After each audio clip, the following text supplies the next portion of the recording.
ஆண்டவராகிய இயேசு கிறிஸ்து தன்னுடைய பிதாவை எவ்வளவாய் பிரியப்படுத்தி ஒரு வாழ்க்கை வாழ்ந்தார் என்பதை நாம் முதலாவது கூடுகையில் நாம் தியானித்தோம்.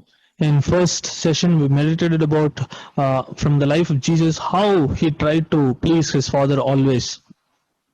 அது ஃபேமிலி மெம்பர்ஸோ அல்லது டிசைபிள்ஸோ, சர்ச் மெம்பர்ஸோ, க்ளோஸ் ரிலேட்டிவ்ஸோ அல்லது க்ளோஸ் ஃப்ரெண்ட்ஸோ, பவர்ல உள்ள பீப்புளோ அவருக்கு அது காரியமே கிடையாது. Whether it's family members, people in the church, close friends, close relatives, Pharisees, or the people who are in the power, it doesn't matter for Jesus. இயேசு கிறிஸ்து பிதாவை தன் கண்களுக்கு முன்பாகவே நோக்கி நிறுத்தி வாழ்ந்து கொண்டிருந்தார். Jesus Christ kept Father before his eyes always. இந்த வார்த்தை யோவான் 8:29. John chapter 8 verse 29. பிதாவுக்கு பிரியமானவைகளை நான் எப்பொழுதும் செய்கிறபடியால் என்று வாசிக்கிறோம். Because I do the things that pleases the Father always. இதுக்கு ஈக்குவலான இன்னொரு வசனம், one more verse that is equivalent to this verse. சங்கீதம் 16வது சங்கீதம், Psalm 16. நாம் சங்கீதம் 16வது வசனத்தில் இப்படி நாம் வாசிக்கிறோம். Psalm 16 we read like this. 8ஆம் வசனத்தில் வாசிக்கிறோம். Verse 8 we read like this. கர்த்தரை எப்பொழுதும் எனக்கு முன்பாக நான் வைத்திருக்கிறேன். I have set the Lord continually before me. அவர் என் வலது பார்சத்தில் இருக்கிறபடியால் நான் அசைக்கப்படுவதில்லை. Because he is at my right hand, I will not be shaken. 11ஆம் வசனத்தில் வாசிக்கிறோம், உம்முடைய சமூகத்தில் எனக்கு பரிபூர்ண ஆனந்தம், உம்முடைய வலது பார்சத்தில் நித்திய பேரின்பம் உண்டு என்று. In verse 11 we read like this. In your presence is fullness of joy, in your right hand there are pleasures forever. இந்த ரெண்டு வசனங்களும் இயேசு கிறிஸ்துக்கு உண்டான இந்த ரெண்டு வசனங்கள். எப்பொழுதும் எனக்கு முன்பாக அவரை வைத்திருக்கிறேன். I have kept the Lord before my eyes always. எப்பொழுதும் நான் என் பிதாவுக்கு பிரியமானவைகளை நான் செய்கிறேன். Always I try to I do the things that pleases the Father.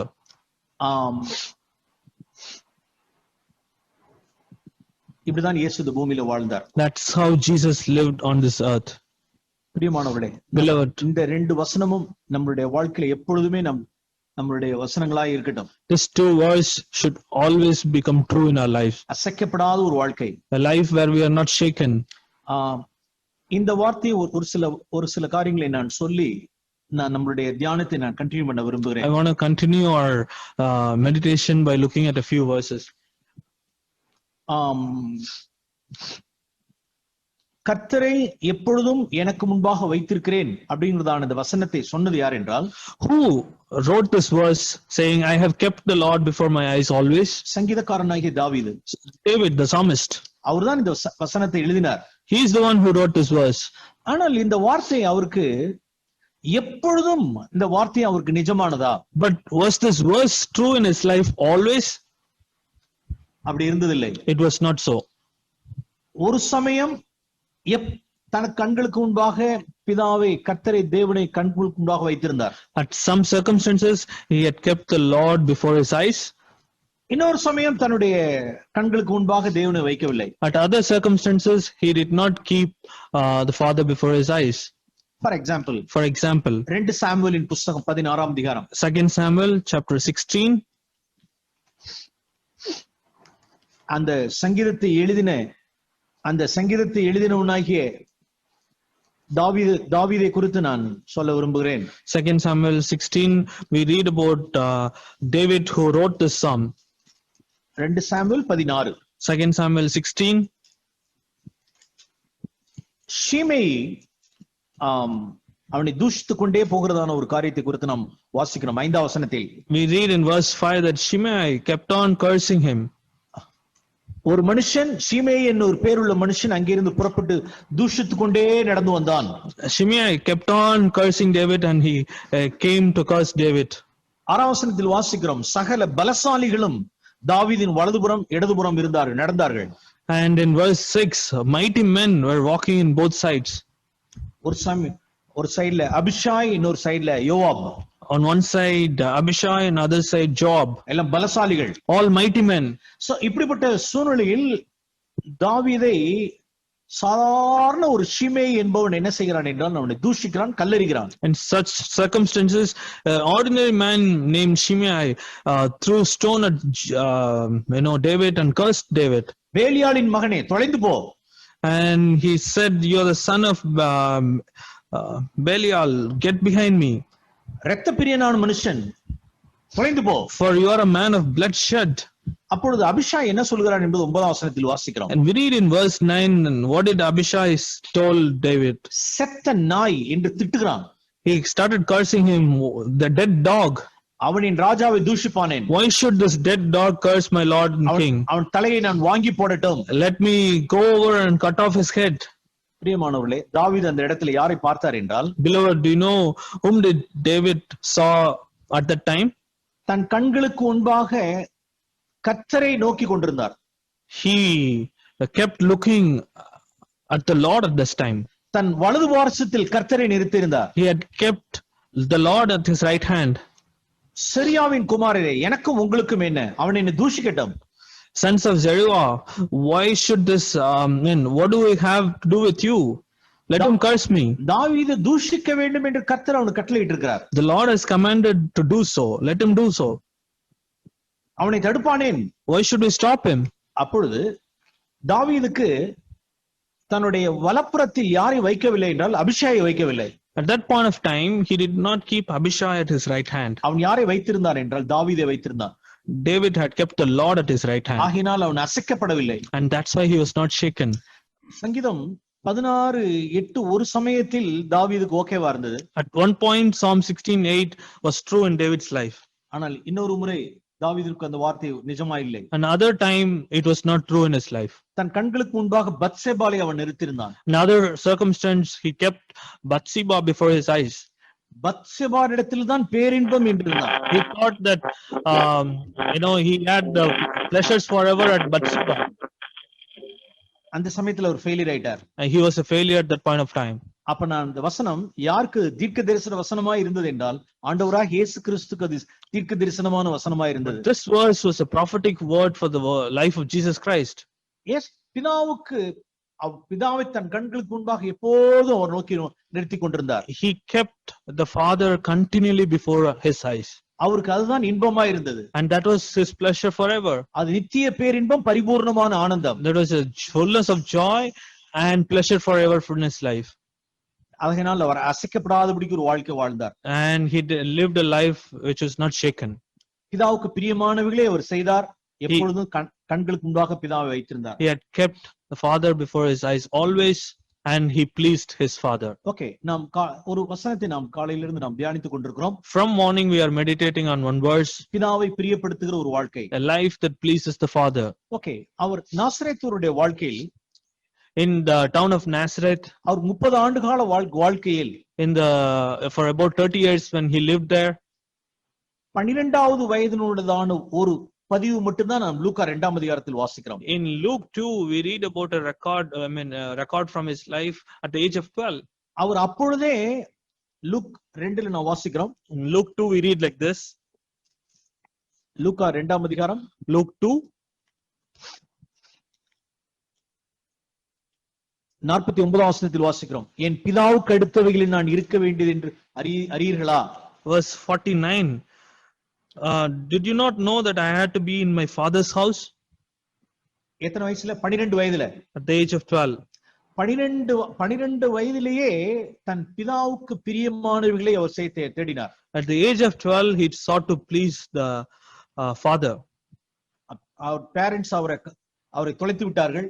The parents had lost him. அவர் தேவாலயத்துக்கு திரும்பினார். And he returned to the temple of God. 46ஆம் வசனத்தில் வாசிக்கிறோம். In verse 46. போதகர் நடுவில் உட்கார்ந்திருக்கவும் அவர்கள் பேசுகிறதை கேட்கவும் அவர்களை வினாவும் கண்டார்கள். Sitting in midst of the teachers, both listening to them and asking them questions. பிரியமானவர்களே, அவர் பிதாவுக்கு பிரியமானவைகளை 12 வயதுல செய்த காரியங்கள். Beloved, this is what he did, pleasing the Father at the age of 12. Parents வந்து பார்க்கும் பொழுது அவர் தேவாலயத்தில் இருந்தார். When parents came to see him, he was in the temple of God. அவருடைய 30 வருட ஜீவியத்தினுடைய முழுமையும் என்னவென்றால் 30 years of his life, what was his life? பிதாவுக்கு பிரியமானவைகளை செய்த காரியம். He pleased the Father. நாம் இங்க வாசிக்கிறோம்,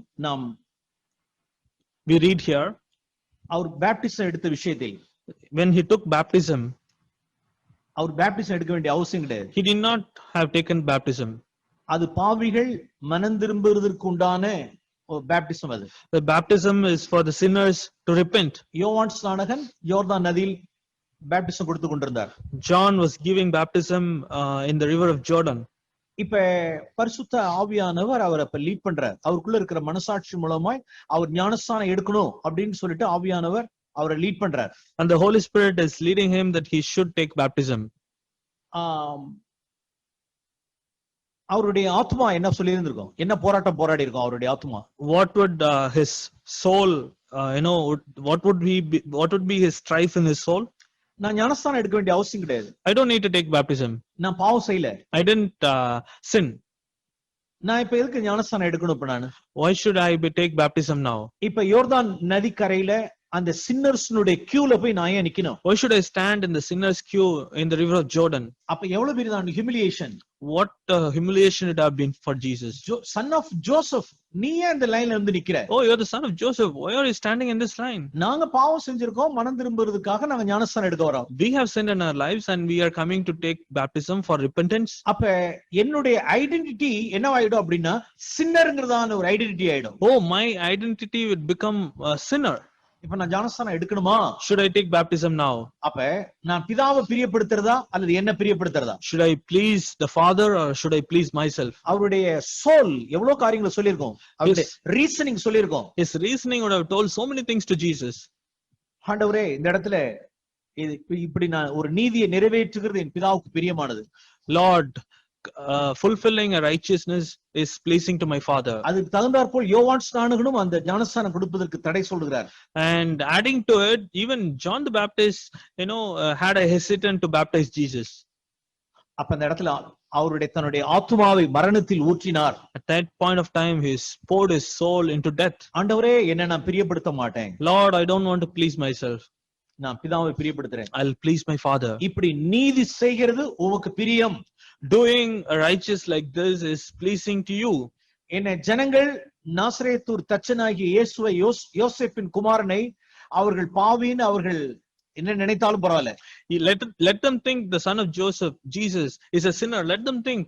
எனக்கு அது அவசியமே இல்லாமல் இருந்தாலும் என் பிதாவுக்கு பிரியமா இருக்கிறபடினால் இந்த காரியத்தை நான் செய்யறேன்னு சொல்லி செஞ்சார். Though it is not necessary for me to take baptism because it is pleasing to my Father, let me do it, and he took baptism. Okay, இன்னொரு இடத்துல, another place, gets வனாந்திரத்தில் சோதிக்கப்படுகையில், when he was tempted in the wilderness, கிட்டத்தட்ட 40 நாட்கள் ஆயிடுச்சு. for 40 days, 40 நாட்கள் முடித்து அவருக்கு கடுமையான பசி. after 40 days of fasting he was hungry. இப்ப அவருக்கு டெம்ப்டேஷன். இப்ப now that what's his temptation? இப்ப சத்ரு அவருடைய பசியின் நேரத்தில் அந்த கல்லை அப்பமாக்கும்படிக்கு அவரை சோதிக்கிறான். At the time of temptation, Satan is tempting him to turn the stone into bread and eat. ஆண்டவரே, இந்த இடத்துல நான் என்னுடைய பசி ஆற்றுவதற்கு, என்னுடைய பசியை நான் ஆற்றுவதற்கு ஒரு காலம் இந்த காரியத்தை நான் செய்ய மாட்டேன். And Jesus told the Father, I will not do this thing ever in my life to ease my hunger. எனக்கு கொடுக்கப்பட்டிருக்கிறதான அந்த வல்லமையை நான் பயன்படுத்த மாட்டேன் ஆண்டவரே. I will not use the power that is given to me. நான் என்ன ப்ளீஸ் பண்ண மாட்டேன். I will not please myself. என்னுடைய ஆசை இச்சையை நான் ப்ளீஸ் பண்ண மாட்டேன். I will not please my desires and lusts. உம்மை நான் சோதிக்க மாட்டேன். I will not tempt you. நான் உம்மை பிரியப்படுத்துவேன். I will please you, Father. நான் மரித்தாலும் மரிப்பேனே ஒழிய ஒரு காலம் என் இச்சையை நான் பூர்த்தி செய்ய மாட்டேன். Even if I die, I will not fulfill or please my desires or lusts. இப்படிதான் பிதாவுக்கு பிரியமானவைகளை செய்தார். And that's how he pleased his Father. சத்துரு எவ்வளவு சந்தேகங்களை அவர் கொண்டு வந்தான். Satan brought so many doubts in Jesus' mind. உன்னை வனாந்திரத்துக்கு பிதா உன்னை கொண்டு வந்து நடத்தி விட்டார். Father had led you into the wilderness. ஏற்கனவே 40 நாள் ஆயிடுச்சு. 40 days you have fasted. நீ பசியில இருக்க. You are in hunger. உன்னுடைய ஃாதர் எங்க போனார்? Where is your Father now? உன்னை பசியில உன்னை கொல்றார். உன்னை he is making you die out of hungry. உன்னை கைவிட்டார். he had left you, abandoned you. 40 நாட்கள் பசியில இப்ப இருக்கிற சூழ்நிலையில இந்த கல்லை நீ அப்பமாக்குன்னு சொல்லிட்டு சஜஷன் கொண்டு வந்தான். And Satan has brought a suggestion saying, you are hungry for 40 days, now turn this bread and stone into bread and eat. தேவன் உன்னிடத்தில் அன்பா இல்ல. Is God loving you? No, he is not loving you. உன்னை வனாந்தரத்துக்கு உன்னை நடத்த தெரிந்தவர் உன்னை போஷிக்க தெரியாம விட்டுட்டார். God who led you into wilderness, he is not able to feed you now. அப்ப அந்த இடத்துல அவர் பிதாவை தான் பிரியப்படுத்தினாரே ஒழிய, விசுவாசத்தோடு பிதாவை பிரியப்படுத்தினாரே ஒழிய, தன்னுடைய தன்னுடைய இச்சையை அவர் பூர்த்தி செய்யல. At that point of time, with faith, he pleased his father and did not fulfill his desires. Okay, லாஸ்ட்ல கெத்செமனே லைஃப்ல, at the Garden of Gethsemane, இதான் அந்த பாத்திரம், this is the cup that my father gave, அது அவருக்கு அதுல ஒரு பிரியம் இல்ல, and he did not like it. ஆண்டவரே இந்த பாத்திரம் என்னை விட்டு அகன்று போகட்டும் சொன்னார். Let this cup pass away from me was Jesus' prayer. ஆண்டவரே இது என்னிடத்திலிருந்து அகல கூடுமானால் இது அகலட்டும். Lord, if this could be taken away from me, let it be so. அவர் மரணத்துக்கு பயப்படல. He was not afraid of death. ஆண்டவர் பிதாவுடைய சமூகத்துல அவர் இப்ப பிரிக்கப்படுகிறதான காரியத்தை விருப்பப்படல. But he did not like the separation from his father. அவர் பிதாவோடு கூட உண்டான ஐக்கியத்திலிருந்து அவர் பிரிக்கப்படுகிறத விரும்பல. அவர் he did not like being separated from the fellowship with father. காலகாலமாய் பிதாவினிடத்தில் ஐக்கியமாய் இருந்தவர். For eternity he had fellowship with the father. பிதாவினிடத்திலிருந்து இறங்கி வந்து பூமியில் இருந்தாலும் பிதாவும் அவர் ஒன்றாய் இருந்தவர்கள். Even when he came down from the heaven to the earth, they were together. இப்ப அந்த பிதாவுடைய fellowship உண்டானது அவர் பிரிக்கப்படுகிறது அவர் விருப்பம் இல்ல. Now Jesus did not like to be separated from the fellowship with the father. ஆனாலும் but என்னை உங்களை ரட்சிப்பதற்காக, to save you and me, ஆண்டவரே இந்த பாத்திரத்தை எனக்கு விருப்பம் இல்லாமல் இருந்தாலும் உம்மை பிரியப்படுத்தும்படிக்கு ஆண்டவரே இந்த பாத்திரத்தில் நான் பானம் பண்ணுகிறேன். Lord, though this cup is not desirable to me, to please you, let me drink this cup. பிரியமானவர்களே, beloved, அது கெத்செமனேவா இருக்கட்டும், whether it's Gethsemane, அவர் வனாந்திரமான சிச்சுவேஷனா இருக்கட்டும், or a situation like the wilderness, அவர் நாசரேத்துடைய பகுதியா இருக்கட்டும், whether in the town of Nazareth, அவர் ஞானஸ்தானம் எடுத்த பகுதியா இருக்கட்டும், whether in the matter of taking baptism, ஒரு காலம் அவர் தன்னை பிரியப்படுத்தவே இல்லை. Jesus never pleased himself. அவர் கையில பணம் இருந்தது, he had money in his hand. அநேக சூழ்நிலையில் அவர்கிட்ட பணம், அவர் திரளான பணம் கூட அவர்கிட்ட வந்து ஆஸ்திகளால் அவர்களை சேவித்தார்கள். Many had served him and given him lot of money. அந்த பணத்தை தான் இஷ்டத்துக்கு அவர் செலவு பண்ணல. But he did not spend the money according to his own will. அவர் பிதாவுக்கு பிரியமானபடி செலவு செய்தார். He spent the money pleasing his father. அநேக சூழ்நிலைகள்ல, in many circumstances, கையில பணம் இருந்திருக்கலாம், we may have money in our hand. சீஷர்கள் நல்ல போஜன பதார்த்தங்கள் எல்லாம் வாங்கி சாப்பிடலாம்னு நினைச்சிருந்திருக்கலாம். Disciples should have thought, oh, let us buy some good food and eat. Jesus என்ன எப்படி செய்திருப்பார் என்றால், you know what would Jesus have told? 5000 பேரை போஷித்த பிறகு அவர்கள் 12 கூடைகள் எடுத்திருந்தார்கள். After feeding 5,000, they had collected 12 baskets of food. அந்த 12 கூடைகள் நிறைந்ததான crumbs அவர் எத்தனை நாள் செலவு பண்ணாருன்னு தெரியல. I don't know how many days Jesus had kept the crumbs that they had collected after feeding the 5,000. இன்னொரு முறை 7 கூடைகள் எடுத்தார்கள். Another time they collected 7 baskets. அந்த 7 கூடைகளுடைய crumbs அவர் எத்தனை நாள் பயன்படுத்தினாருன்னு தெரியல. I don't know how many days that they have used the 7 baskets of crumbs. அவர் பணத்தை பிதாவுக்கு பிரியமானவைகளை செலவு பண்ணார். He spent the money pleasing his father. தான் கையில பணம் ஆஸ்திகளால் நிறைய கொடுக்கப்பட்டதுங்கிறதுக்காக தான் சௌரியத்துக்கு லாவிஷா செலவு பண்ணல. Because he was given money by a lot of people, he did not use the money lavishly. அநேக சூழ்நிலையில் ஒரு பட்டினியா இருந்தார். In many times he was in hunger. அநேகருக்கு ஏழைகளுக்கு அவர் தன்னுடைய பணத்தை செலவு பண்ணார். And he had spent the money for the poor. தேவையான பண்டிகைகளுக்கு தேவையானவைகளை செலவு பண்ணார். For the needed festivals he spent the money. ஒரு ராத்திரி பொழுது அவர் ஒலிவுமலையில் தங்கி இருந்தார். One night he stayed in the Mount of Olives. ஜெருசலேம்ல அவர் யாருடைய வீட்ல அவர் அக்செப்ட் பண்ணிக்கல. அவரை no one accepted him in the town of Jerusalem. அவர் கையில பணம் இருந்திருக்கிறதான ஒரு சூழ்நிலையில ஏதாவது ஒரு விடுதியில பணத்தை கொடுத்து என்ன செஞ்சிருந்திருக்கலாம் அப்படின்னா விடுதியில தங்கி இருந்திருக்கலாம். He could have gone to an inn and spent some money and stayed in an inn. ஆனால் அவர் அது மாதிரி செலவு பண்ணல. But he did not do that. ஆண்டவரே ஆல்ரெடி லேட் நைட் ஆயிடுச்சு. Lord, it's already late in the night. நான் அப்படியே காத்துல சீக்கிரம் எழுந்திருக்க போறேன். Early morning anyway I'm going to get up early. ஒரு few hoursக்காக இப்படி காணிக்கையாக வந்த பணத்தை, இந்த பரிசுத்தமான காணிக்கை பணத்தை எடுத்து இப்படிப்பட்ட விடுதியில கொடுத்து நான் ஸ்பெண்ட் பண்ணணும்னு எனக்கு அவசியம் இல்லை. Why should I spend the precious money that came out of offering in giving to an inn? Okay, ஒலிவுமலையில தங்கி கொண்டார். So he stayed in the Mount of Olives. அவர் சொன்ன வார்த்தை, மனுஷகுமாரனுக்கு தலை சாய்க்க இடம் இல்ல. And this is what he said, the Son of Man did not have a place to rest his head. அவ்வளவுதான், காலையில கிளம்பி வந்துட்டார். So early morning he got up and came. அவர் பணத்தை செலவு பண்ற விதத்துல பிதாவுக்கு பிரியமானவைகளை செய்தார். When it comes to the matter of spending money, he pleased his father. தன்னை பிரியப்படுத்தல. He did not please himself. அப்ப பிதாவை பிரியப்படுத்துறதா அல்ல தன்னை பிரியப்படுத்துறதா என்று வரும்பொழுது, when it comes to pleasing the father or pleasing himself, பிரியமானவர்களே, நாம் எவ்வளவு ஜாக்கிரதையா நாம் இயேசுவினிடத்திலிருந்து நாம் கற்றுக்கொள்ள வேண்டியவர்களா இருக்கிறோம். Beloved, how carefully we should learn from Jesus. நம்மளுடைய பணத்தை நாம் எப்படி செலவு பண்ணுவோம்? How do we spend our money? அது எல்லாம் பிதாவுக்கு பிரியமானவைகளா இருக்கா? Is it all pleasing the father? பிரியமானவர்களே, ரைச்சியஸ்னஸ், ஏர்னிங்ல ரைச்சியஸ்னஸ் நமக்கு நம்மளுடைய திருச்சபைகளில் அநேகர் righteous earning நம்மள்ட்ட இருக்கு. In our churches, many of us are earning in a righteous manner. ஆனால் இன்னைக்கு வெளியில அப்படிப்பட்ட காரியங்கள் இன்னைக்கு வெளியில இல்ல. இன்னைக்கு in outside Christendom, it's not so. Okay, நம்மளுடைய earning righteous-ஆ இருக்கு. Our earning is righteous in our churches. ஆனால் அநேகருடைய வாழ்க்கையில அந்த பணத்தை செலவு பண்ற விதத்தில் faithfulness இல்ல. But in the lives of many, when it comes to spending the money, there is no faithfulness. அந்த இடத்துல அது தேவன் எதிர்பார்க்கிற விஷயம். And that is what God expects in that matter. பிரியமானவர்களே, இன்னொரு ஹையர் லெவலுக்கு நான் வர வேண்டியது இருக்கிறது. Beloved, we need to go to a higher level. அநேகர் தான் ரைச்சியஸா ஏர்ன் பண்றாங்கிறதுனால நாம் அப்படி தைரியம் கொண்டிருக்கிறோம். Many have the boldness because they are earning the money in a righteous way. ஆனால் தேவன் எதிர்பார்ப்பது faithfulness in our spendingல. What does God expect? Faithfulness in the way we spend money. அதுல நாம் தேவனுக்கு பிரியமானவர்களா இருக்க வேண்டியதான ஒரு பகுதி அது. And that's a matter where we need to be pleasing the Father. அனாவசியமானவைகளை நாம் செலவு பண்ணாதபடிக்கு, we should not spend in unnecessary things. தேவையானவைகளுக்கு மட்டும் செலவு செய்து, we should spend in only the things that are needed. ஏழைகளுக்கு இறங்கி, we need to help the poor. தேவனிடத்தில் ஐஸ்வரியவனாய் இருந்து, and we have to be rich with God. இப்படி நாம் தேவனை பிரியப்படுத்த வேண்டியவர்களா இருக்கிறோம். And in this matter, this is how we need to please the Father. Beloved, அதே போலதான் நம்மளுடைய even in the usage of time, நம்மளுடைய நேரத்தை பயன்படுத்துறதுல, நம்மளுடைய பணத்தை பயன்படுத்துறதுல, நம்மளுடைய சரீரத்தை பயன்படுத்துற விஷயத்தை, in the usage of money, in the usage of our time, in the way that we use our body, நாம் தேவனை பிரியப்படுத்துகிறவர்களா இருக்கிறோம். we should please the Father. அப்போஸ்தலனாகிய பவுல் சொல்வார், Apostle Paul says like நான் இந்த சரீரத்தில் குடியிருந்தாலும் சரி, இந்த சரீரத்தில் குடி இல்லாமல் போனாலும் சரி, whether I dwell in this body or whether I'm absent in the body, அவருக்கு பிரியமானவர்களாகவே இருக்க நாங்கள் நாடுகிறோம். we seek to be pleasing to him.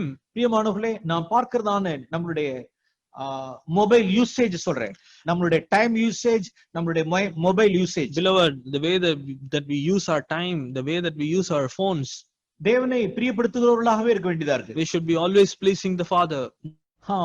சமீபமாய் ஒரு 10-15 நாட்களுக்கு முன்னதாக இங்கே எஸ்பிஐ அக்கவுண்ட் ஹோல்டர்ஸ் அல்லது இந்தியன் பேங்க்ல உள்ள அக்கவுண்ட் ஹோல்டர்ஸ்னுடைய பணமானது ஏடிஎம் மூலமாக சிலர் பணத்தை திருடியிருக்கிறார்கள் போல அப்படிங்கறதான செய்தியை நான் ஒரு நியூஸ் சேனல்ல நான் பார்த்தேன். Recently I came to know about a news where in this area, in Tanjore and Trichy, this area, some have lost their money, those who are having SBI account. ஒரு சகோதரர் அதனுடைய நியூஸ் எனக்கு அனுப்பிச்சு வச்சார். A brother had sent a news regarding that to my phone. Okay, நான் அத பார்த்துட்டு உடனே நான் அந்த நியூஸை பார்த்தேன் நான். So even I watched into the news. அது ஒரு 5 minutes உண்டான ஒரு வீடியோ, அந்த நியூஸ் அது. It was a video news for about 5 minutes. நான் பார்த்து கொண்டிருந்த மாத்திரத்திலே இப்ப யூடியூப் என்ன பண்ணிடுச்சு அப்படின்னா, நான் இது மாதிரி பேங்க் ராபரி மற்ற விஷயங்களை நான் பார்க்கிறேன்னு சொன்ன உடனே சைட்ல என்ன செஞ்சிருச்சு அப்படின்னா, யூடியூப்ல CCTV footage bank robbery அப்படினு சைடுல நிறைய வர ஆரம்பிச்சு. When I was looking into this video, YouTube understood that I'm interested in some robbery in the bank, so it started suggesting CCTV footages of the robbery in the bank. Okay, உடனே இந்த news சேனல்ல news ஒரு 5 minutes பார்த்தேன் நான். இமிடியேட்டா நான் என்ன பண்ணேன் அப்படின்னா, CCTV footage bank robbery அப்படின உடனே அதை கிளிக் பண்ணேன். So when the suggestion came, CCTV footage of a bank robbery, so I was interested in it, so I clicked. அது ஒரு few minutes, ஒரு 3 to 4 minutes இருந்துச்சு அந்த CC footage. That footage was about 3 to 4 minutes. பாவம் ஒரு இன்னசென்ட்டான ஒரு மனுஷன் ஏமாற்றப்பட்டு பணத்தை லாஸ் பண்றான். An innocent man lost his money. அத பாக்குறேன் நான். And I saw that video. Okay, அதையும் நான் விழிப்படைறேன். ரொம்ப கேர்ஃபுல்லா இருக்கணும், நம்ம ஜாக்கிரதையா இருக்கணும்னு சொல்ற உணர்வடைறேன். Then I got convicted. Oh, when I go to bank, I need to be very careful. இப்ப யூடியூப் என்ன பண்ணிடுச்சுன்னா, ஏற்கனவே ஒரு நியூஸ் பார்த்தேன், இப்ப அடுத்து சிசி ஃபுட்டேஜ் பேங்க் ராபரி பாக்குறேன். உடனே இது என்ன செஞ்சிருச்சு அப்படின்னா, கிட்டத்தட்ட எங்கெங்கெல்லாம் பேங்க் ராபரி நடந்ததோ அப்படிப்பட்டதான சில டாக்குமெண்ட்ரி எல்லாம் எடுத்து போடுது. Because I watched news related to bank theft, and I clicked on a CCTV footage related to bank robbery, it dumped my YouTube home screen with lot of documentaries related to bank robberies. இப்படி ஒரு, அதாவது 1973ல 1969ல பெரிய பெரிய பேங்க்ல உலகத்துல நடந்த bank robberies இதுவரைக்கும் கண்டே பிடிக்க முடியாத சில சம்பவங்கள்லாம் இருக்கு அப்படின்னு சொல்லிட்டு வரிசையா அப்படி வருது. So YouTube suggested me saying the mysteries behind the bank robberies that happened in 1971, 73. உடனே இப்ப என்ன செய்யறேன்னா, அடுத்தது அந்த டாக்குமெண்ட்ரிக்கு இப்ப நான் போறேன். நான் Now I clicked into the documentary. I went into the documentary. Okay, அந்த டாக்குமெண்ட்ரியில ஏதோ ஒரு கண்ட்ரியில பேங்க் ராபரி எப்படி எப்படிலாம் அடியிலே அண்டர் கிரவுண்ட்லயே சேனல் போட்டு எப்படி பேங்க் ராபரி பண்ணாங்கன்னு சொல்லிட்டு ஒரு டாக்குமெண்ட்ரி இருந்துச்சு, அதையும் பார்த்தேன். The documentary was about how they dug a tunnel into the bank and they robbed money, and I watched that. இப்ப நான் என்னென்னலாம் பார்த்தேன் இப்ப. Now what and all I have seen now? SBIல பணம் போனது ஒரு நியூஸ் சேனல் பார்த்தேன். A news where people lost money in the SBI bank.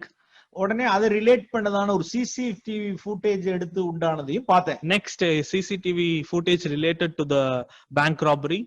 Okay, மூணாவது ஒரு டாக்குமெண்ட்ரி எங்கேயோ ஒரு நாட்டுல அடியில ரோட்டுக்கு அடியில போட்டு கண்டுபிடிச்ச ஒரு ராபரியினுடைய டாக்குமெண்ட்ரியினுடைய ஒரு 5 to 10 minutes இருக்கும், அதுவும் போட்டேன், அதையும் பார்த்தேன். 1, 2, 3 பார்த்தேன். Third, a documentary for about 10 minutes where they had dug a tunnel and robbed the bank. I watched 1, 2, 3 videos now. Okay, இப்ப யூடியூப் என்ன சொல்லிடுச்சு இப்ப அப்படின்னா, என்ன ஐடென்டி பண்ணிடுச்சு அது. Now YouTube have identified me. Okay, என்ன பண்ணிடுச்சுன்னா, எந்தெங்கெல்லாம் பேங்க் ராபரியில பிலிம் எடுத்திருக்கானோ, மூவி எடுத்தானோ அந்த மூவி எல்லாம் கொண்டு வந்து கொட்டிடுச்சு. So it now in the suggestion it showed me all the movies that were made out of bank robberies. இப்ப நான் உடனே அலர்ட் ஆயிட்டேன்.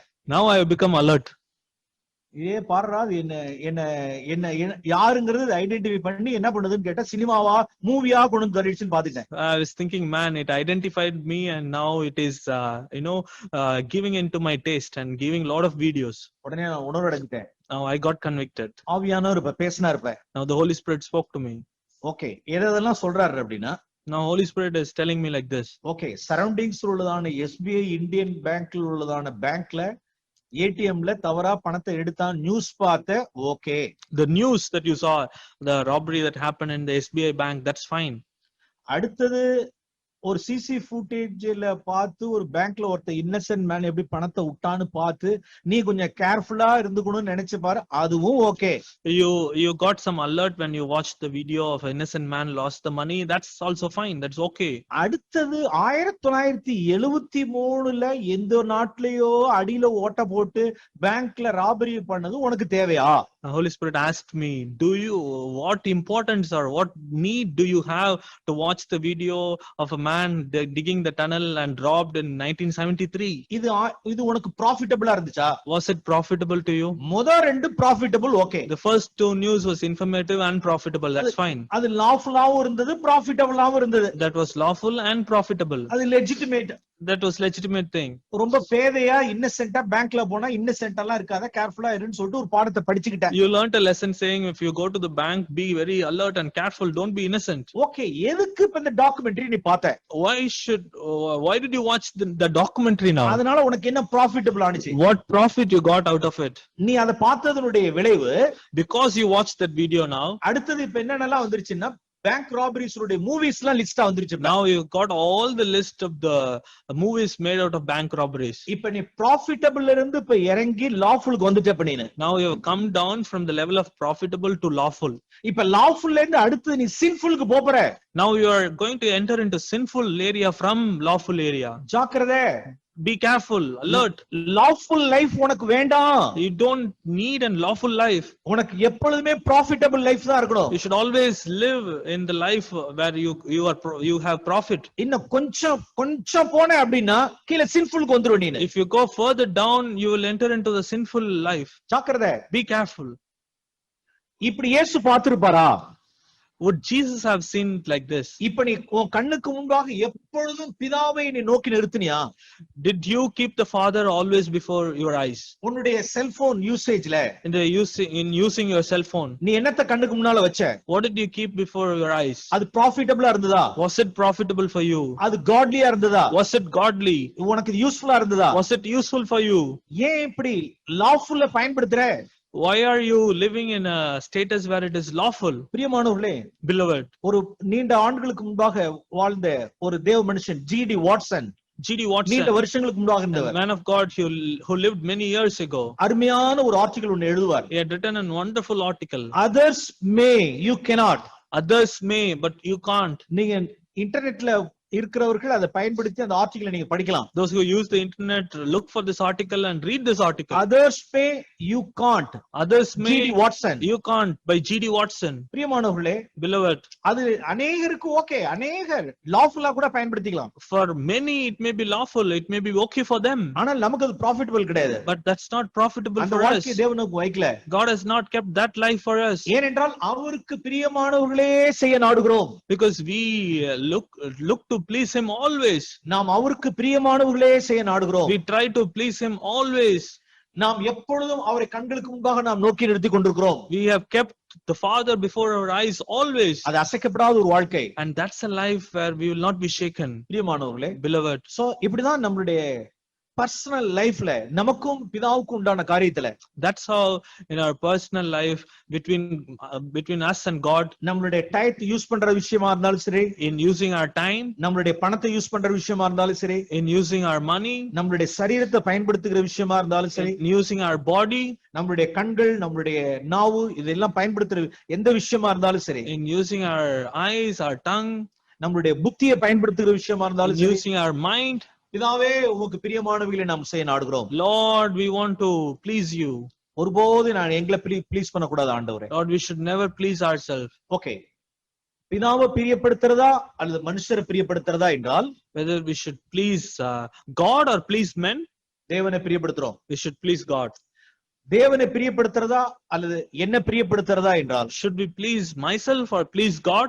ஓகே, தேவனை பிரியப்படுத்துறோம். We please God. நாம் அவருக்கு பிரியமானவர்களே நடக்க நாடுகிறோம். We try to please him always. Okay, கடைசியா இந்த காரியத்தை சொல்ல முடிக்க I விரும்புறேன். want to end with the last thing. இப்ப என்ன பிரியப்படுத்துறதா Whether should I please myself அல்லது நான் பிறரை பிரியப்படுத்துறதா? or should I please others? பிறர் என்றால் பிறருக்கு பக்தி விருத்தி உண்டாகும்படி, பிறருக்கு நன்மை உண்டாகும்படிக்கு. When I say others, it means it, for their good and for their edification. Okay, அந்த வசனங்களை நான் காண்பிக்க விரும்புகிறேன். I want to show those verses to you. Okay, ரோமருக்கு எழுதின நிருபம் 15ஆம் அதிகாரம், Romans 15 நாம் 2ஆம் வசனத்தில் வாசிக்கிறோம். verse 2 we read like this. Romans chapter 15 verse 2. Romans 15:2. நம்மில் ஒவ்வொருவனும் பிறனுடைய பக்தி விருத்திக்கு ஏதுவான நன்மை உண்டாகும்படி அவனுக்கு பிரியமாய் நடக்க கடவன். Each of us is to please his neighbor for his good and to his edification. கிறிஸ்து தமக்கே பிரியமாய் நடவாமல், For even Christ did not please himself.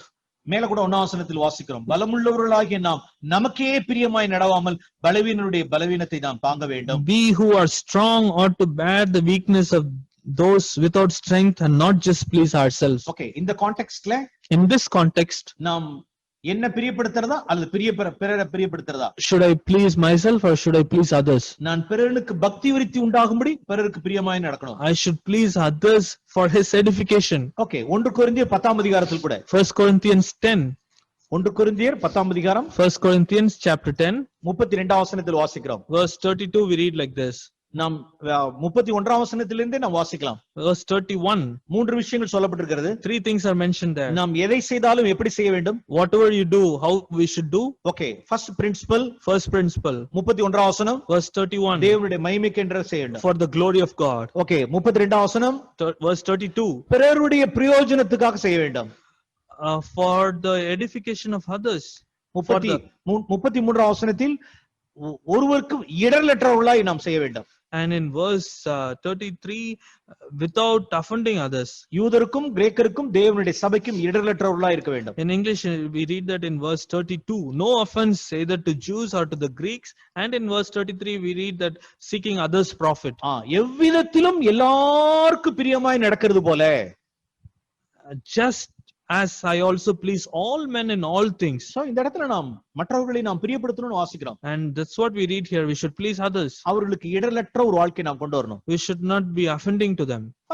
For example, ஜீசஸ்னுடைய லைஃப்ல கூட, in the life of Lord Jesus Christ, இயேசு கிறிஸ்துவினுடைய வாழ்க்கையிலிருந்து நான் சொல்ல விரும்புறேன். I want to show from the life of Jesus. நாம் யாருக்கு தெரிந்ததுதான். We all know these things. Matthew chapter 17ல இந்த காரியங்கள் இருக்கிறது. We read this in Matthew chapter 17. பேதுருவினிடத்தில் உங்களுடைய போதகர் வரி செலுத்துகிறது இல்லையா என்று the drachma tax என்ற ஒரு காரியத்தை குறித்து அவர்கள் சொல்வார்கள். And they asked Peter, will your master pay the taxes? அவர் செலுத்துகிறார் என்று சொல்லிவிட்டார். And he replied saying, yeah, he will pay the taxes. ஆக்சுவலா அவர்கள் செலுத்த வேண்டிய அவசியம் இல்லை. Actually, they don't need to pay the tax. பேதுரு ஜீசஸ் ஒரு ஆலோசனை கேட்டிருந்திருக்கணும். Peter should have asked a suggestion from the Lord. அது போதகரை குறித்த காரியம் அது. And that's relating to teachers. அவர்ட்ட கேட்டிட்டு வந்து சொல்லணும். And he should ask him and then come and tell. நம்ம ஆண்டவர் அதெல்லாம் ஃபெய்த்ஃபுல்லா இருப்பாருங்க, அதெல்லாம் வரி கட்டிடுவாருங்க, அவர் வரி செலுத்துகிறாருன்னு சொல்லிட்டார். Peter thought, oh, our Lord Jesus is a faithful God and he will anyway pay the tax. அவர் நான் பல தடவை பார்த்திருக்கோம். I've seen him many times. Righteous man. He is a very righteous man. அதெல்லாம் வரி செலுத்துறாருன்றார். When it comes to tax, he will pay the tax. வரி செலுத்த வேண்டிய அவசியமே கிடையாது. Actually, they don't need to pay the tax. இப்ப Jesus உள்ளார வீட்டுக்குள்ள வராரு. இப்ப Now Peter comes into the house. அவர் கேக்குறாரு. Jesus is asking, வரி யார் செலுத்தணும்னு கேக்குறாரு. who should pay the tax? அவர் கேட்டா pan முழிக்கிறார். Now Peter is clueless.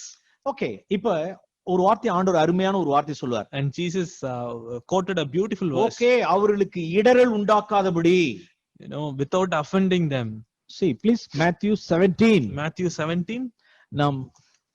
நம்மளுடைய வாழ்க்கையில உள்ள அநேக சூழ்நிலைகளுக்கு நாம் இயேசுதான் நமக்கு மாதிரியா இருக்கிறார். In many of our life circumstances, Jesus is our example. Okay, 26 Matthew chapter 17 verse 26 and 27. Matthew 17, 26 and 27. When Peter said, from strangers, Jesus said to them, then the sons are exempt. Okay. However, so that நாம் அவர்களுக்கு இடரலா இராதபடிக்கு, so that we don't offend them. நீ கடலுக்கு போய் தூண்டில் போட்டு ஒரு மீன் இப்படி அவர் வாய் திறந்து பார், ஒரு வெள்ளி பணத்தை காண்பாய், எனக்கா உனக்கா கொடு என்பார். Go to the sea, catch a fish and open its mouth, you will find a shekel and give it for you and me. Okay, இந்த விஷயத்துல in this matter, அவர்களுக்கு இடரல் உண்டாக்காதபடி, not to offend them. நாம் ஏற்கனவே காரியங்களை நாம் இயேசுனுடைய வாழ்க்கையை நாம் பார்த்து வச்சிருக்கிறோம். Already we have meditated from the life of Jesus. யார் இடரல் அடைஞ்சாலும் அவருக்கு காரியமே கிடையாது. It doesn't matter whoever get offended. மதர் இடரல் அடைஞ்சாலும் சரி, whether it's his mother, Peter இடரல் அடைஞ்சாலும் சரி, whether Peter, சீஷர்கள் இடரல் அடைஞ்சாலும் சரி, whether the disciples get offended with him, பரிசேயர்கள் இடரல் அடைந்தாலும் சரி, whether Pharisees gets offended with him, ஆசாரியர்கள் இடரல் அடைந்தாலும் சரி, whether the tribes gets offended with him, ஏரோது இடரல் அடைந்தாலும் சரி, whether Herod gets offended with them, அவர் நல்ல இடர பண்ணுவார். he will make them all offend. இடரல் உண்டானா அவர்களை விட்டு விடுங்கள் சொல்வார். If they are getting offended, leave them alone. That's what Jesus would say. அந்த ஆண்டவராகிய இயேசு கிறிஸ்து சொன்ன வார்த்தை தான் அது. That Lord Jesus Christ told this verse. Okay, அவர்களுக்கு இடரல் உண்டாக்காதபடி, let's not offend them. Oh God, Jesus னுடைய ஸ்டாண்டர்ட் என்ன ஒரு பேலன்ஸ்ட் லைஃப் ஜீசஸ் னுடைய life. Oh, what a standard he had and what a balanced life that Jesus had. எங்க இடர பண்ணணும், எங்க இடர பண்ணக்கூடாது. He knows where to offend and where not to offend. இது இடரல் அடைஞ்சாலும் பரவாயில்லை, பிதாவை பிரியப்படுத்தணும். Oh, whether they get offended, I don't care, I need to please my father. Okay, இந்த சூழ்நிலையில் இடர பண்ண அப்படினா பிதாவுக்கு பிரியமா இருக்காது. At this circumstance, if I offend them, it will not please my father. Okay, இந்த இடத்துல நான் பிதாவை ப்ளீஸ் பண்றேன்.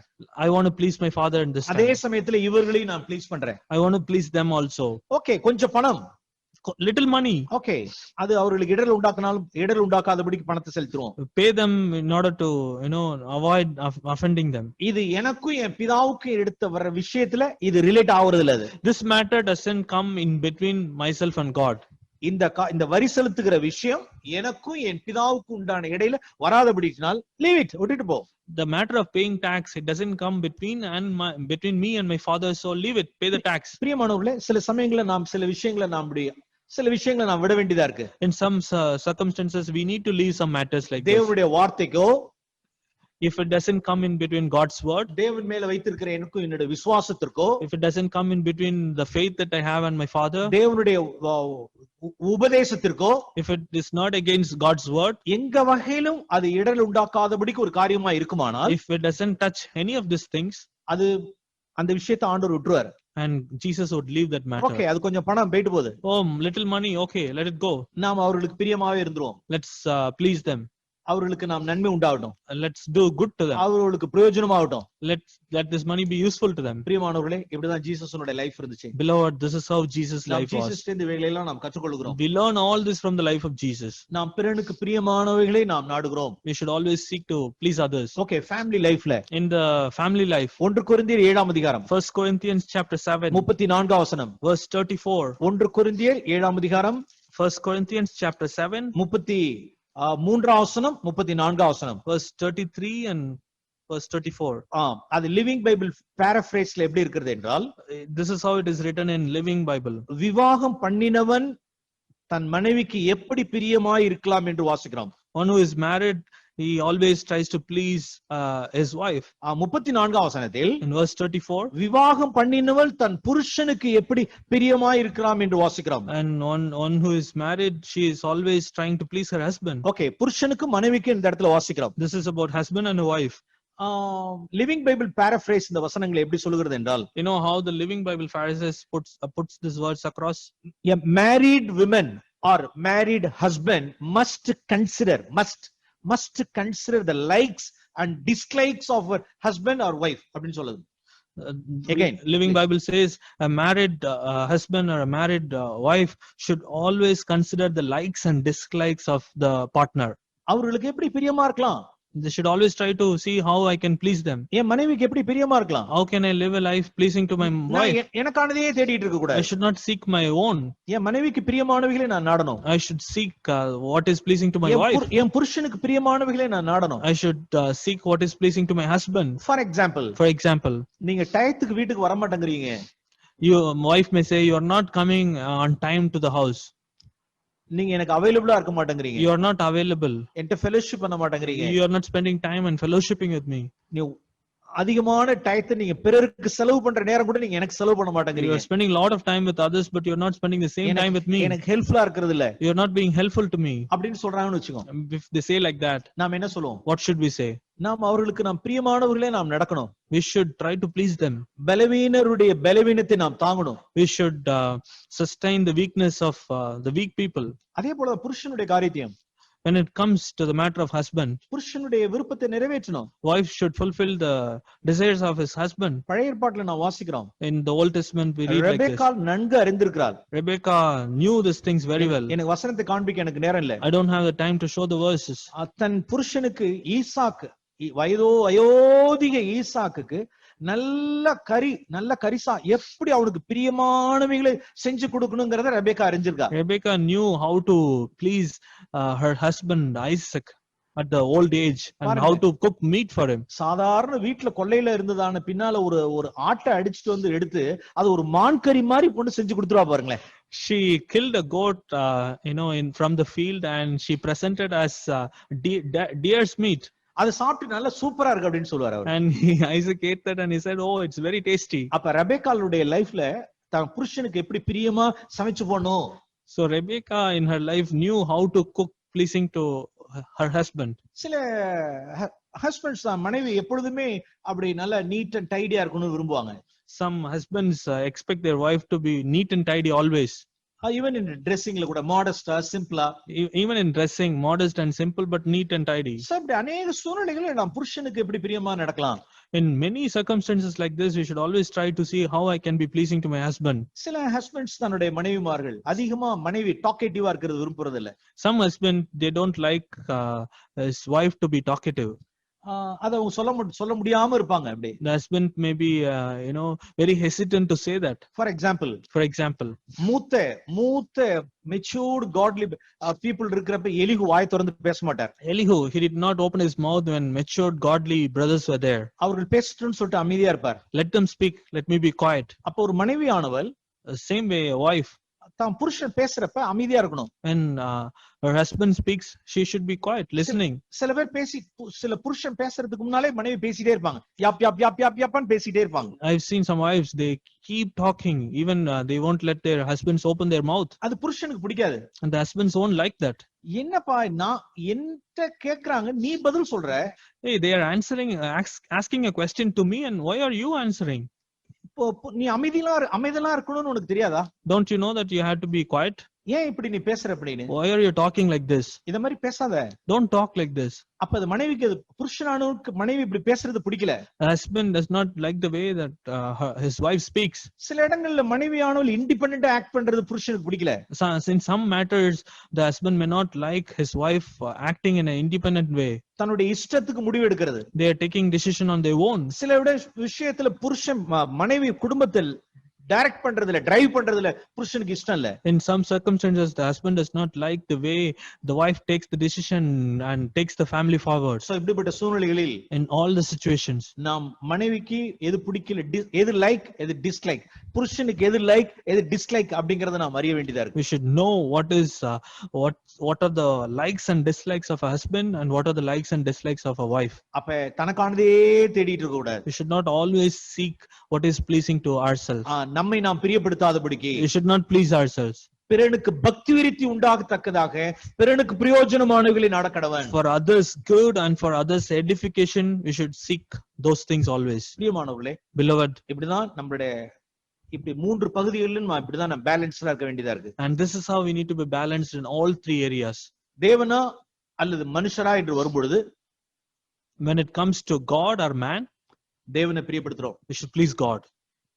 தேவனா அல்லது நானா என்று பார்க்கும் பொழுது தேவனை பிரியப்படுத்துறோம். When it comes to God or myself, I should please God. அல்லது நானா அல்லது பிறரா, When it comes to others or myself, பிறருக்கு பிரயோஜனம் உண்டாகும்படி பிறருடைய பலவீனத்தை தாங்கி பிறரை பிரியப்படுத்துறோம். I should bear the weakness of others, and for their good and edification I should please them. பிரியமானவர்களே, இப்படிப்பட்ட பகுதிகளில் தேவன் நமக்கு அதிகமாய் வெளிச்சத்தை கொடுப்பாராக. Oh, may God give us more light in all these areas. நம் இயேசுவை நம் முன்மாதிரியா நாம் வைத்துக் கொள்வோம். Let us keep Jesus as our example.